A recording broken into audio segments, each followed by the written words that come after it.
For more, let's bring in former FHA Commissioner David Stevens. David, it's great to have you here. Welcome.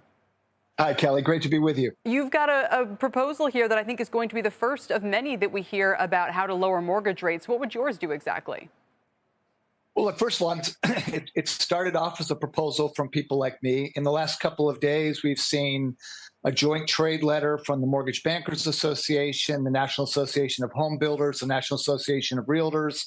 And then today, the Independent Community Bankers Association joined in with the community home lenders. It seems like everybody's talking about the same concern, which is this. What created the hyperinflation were three basic items, right? One was the CARES Act passed in March of 2020, which brought almost $2 trillion of stimulus into the economy. The second was the Federal Reserve coming in with the largest round of quantitative easing ever in American history, which drove interest rates down to the low 2% range for mortgages at its lowest. And then obviously the third were supply chain issues. But this hyperinflation is the result of an unexpected kind of overcorrection to the COVID pandemic, which just brought too much stimulus into the economy. And now we're all paying the price with the Federal Reserve completely changing gears, creating a vacuum where they once were the largest buyer of mortgage-backed securities to not buying any. And that has resulted in a supply and demand imbalance, and that's what's driven rates up to nearly 8% today. And what's unique about today's market is that the spread between mortgages and the 10-year Treasury, which is what we normally look at to shadow and view where mortgage rates should be, is much wider than it traditionally is. It's about 100 basis points wide.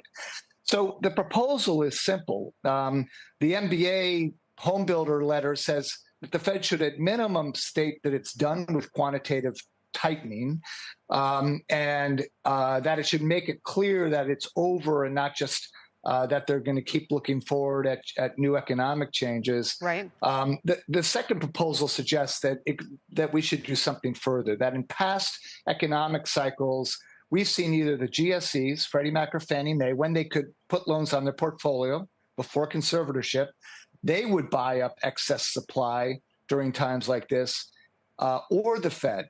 But just pick up the slack, not go back to quantitative easing. Well, let me just jump in for a second. So, whether or not the Fed can do more is a question that relates back to the economy and also to whether people are going to now blame them for partly causing this problem in the first place by buying so much. Right. So that leaves Fannie and Freddie.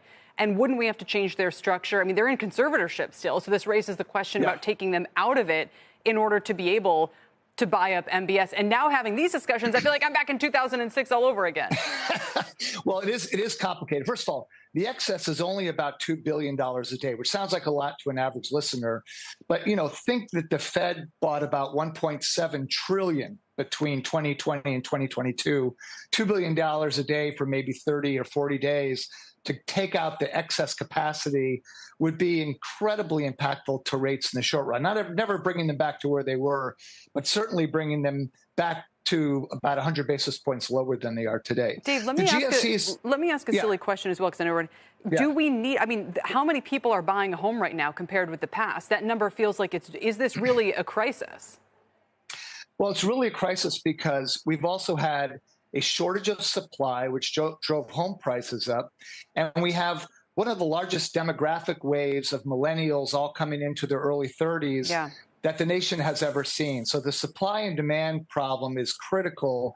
And it's not affecting wealthy Americans. I mean, they may not want to pay 8%, but they'll pay cash. They can pay cash. Exactly. They can afford it.